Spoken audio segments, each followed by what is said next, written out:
بات کیے بغیر ہوگا کیسے؟ لائک ملٹری اسٹیبلشمنٹ سے اب آپ کہتے ہیں بات نہیں کرنی، خان صاحب نے کہہ دیا فائدہ نہیں ہے، سیاسی حکومت سے آپ لوگ پہلے ہی کہتے ہیں کہ بھائی یہ تو کسی کھاتے میں نہیں ہے. میں اسی طرف آ رہا ہوں. اس طرح ہے کہ ہم لوگ یہ سمجھتے ہیں، آپ کو بھی پتہ ہے، آپ کہیں نہ کہیں وہ اور بات ہے، but you understand what I'm saying, کہ پاکستان میں کہنے نہ کہنا اور بات ہے، لیکن سب سے زیادہ اسٹیک انوالوڈ ہماری اسٹیبلشمنٹ کے ہیں، and they are well entrenched into the politics of Pakistan.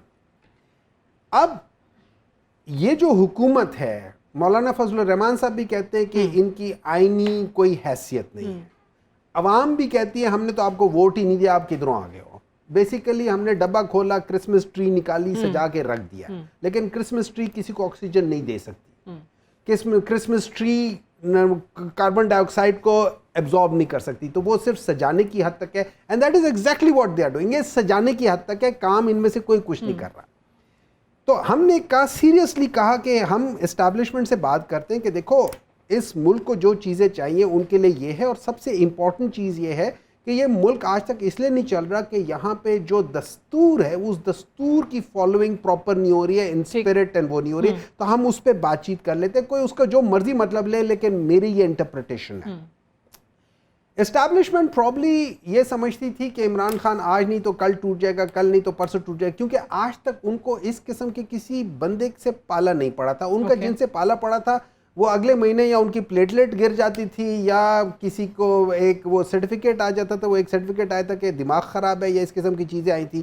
تو اس قسم کے لوگوں سے پالا پڑا تھا، اس طرح کے کسی بندے سے پالا نہیں پڑا تھا. تو آپ کو جب تک پالا نہیں پڑتا تو آپ اسی لحاظ سے اپنی ڈیسیژنز میں کی. تو انہوں نے کہا نہیں، اس کو ذرا رہنے دو. حکومت سے بھی بات نہیں کرے گی، جو اتحادی حکومت ہے، سیاسی حکومت آپ کہتے ہیں کہ وہ تو کسی کھاتے میں نہیں ہے. پھر آپ نے جو آپ نے خود بھی کہا کہ سب سے زیادہ سٹیکس جس کے ہیں وہ ملٹری اسٹیبلشمنٹ کے ہیں. نہیں، میں نے ملٹری اسٹیبلشمنٹ کا، میں نے اسٹیبلشمنٹ کے بات کیا، لیکن یو پریزیومڈ اٹ. نہیں، سارے ادارے لے آئے، چلیں اس میں سارے ادارے لے آئے. جب اسٹیبلشمنٹ کہتے ہیں اس میں باقی بھی آپ کے ریاستی ادارے آ گئے نا، چلے عدلیہ بھی کر لیں، باقی سارے بھی کر لیں.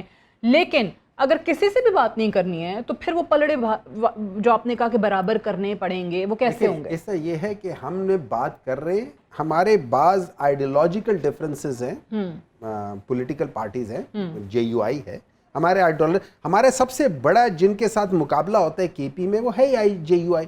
لیکن وہ اس چوری میں، یہ جو مینڈیٹ کی چوری ہے، ایک تو یہ لوگ پیسے چوری کر کے لے کر جاتے ہیں، وہ تو عام سی بات ہوگی نا، وہ تو اب مطلب اس کے تو بعد مینڈیٹ چوری پر آ گئے، مطلب اب چور نے اپنے وہ ویلیو بڑھا دیے.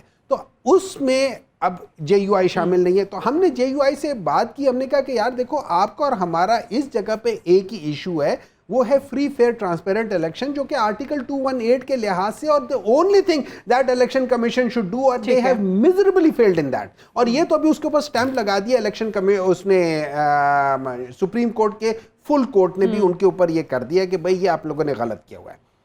اب اس بیسس پہ ہم ان سے بات کر سکتے ہیں. پی ایم ایل این کے تو خیر میں سمجھتے نہیں ہوں کہ اس وقت وہ کسی حیثیت سے پولیٹیکل پارٹی بھی ہے کہ نہیں ہے. لیکن لگتا ہے ایسے کہ اس وقت ساری جو امیدیں ہیں وہ نئے چیف جسٹس سے اوبویسلی لگائی ہوئی ہیں. آپ لوگوں نے مطالبہ بھی کیا کہ فوری طور پہ اعلان کر دیا جائے نئے چیف جسٹس کا، لیکن اوبویسلی وہ آئینی ترمیم والا معاملہ بھی ہے. پھر کچھ لوگ اس کو موجودہ چیف جسٹس کی مدت ملازمت میں توسیع سے بھی جوڑتے ہیں کہ ان کو ایکسٹینشن مل جائے. سو واقعی آپ کو لگتا ہے کہ اس سے بات نہیں ہے؟ میں آپ کو ایک بات بتاتا ہوں. اس کا یہ ہے کہ پاکستان میں 2-3 ادارے ایسے ہیں، ہم بات کر لیتے ہیں، آئین کی بات کر لیتے ہیں.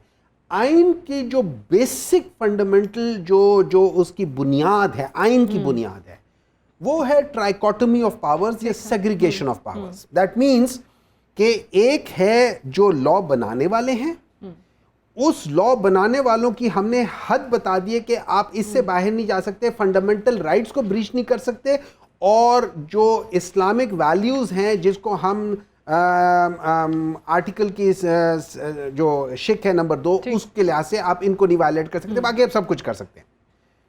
اب اس لحاظ سے وہ آئین بنا سکتے ہیں. اس آئین کی انٹرپریٹیشن سپریم کورٹ کرتی ہے. کیسے کرتی ہے یہ ان کا مسئلہ ہے، یہ ہمارا مسئلہ نہیں ہے. وہ کرتے ہیں، وہ غلط کرتے ہیں، صحیح کرتے ہیں، that is what they have to do. ٹھیک ہے.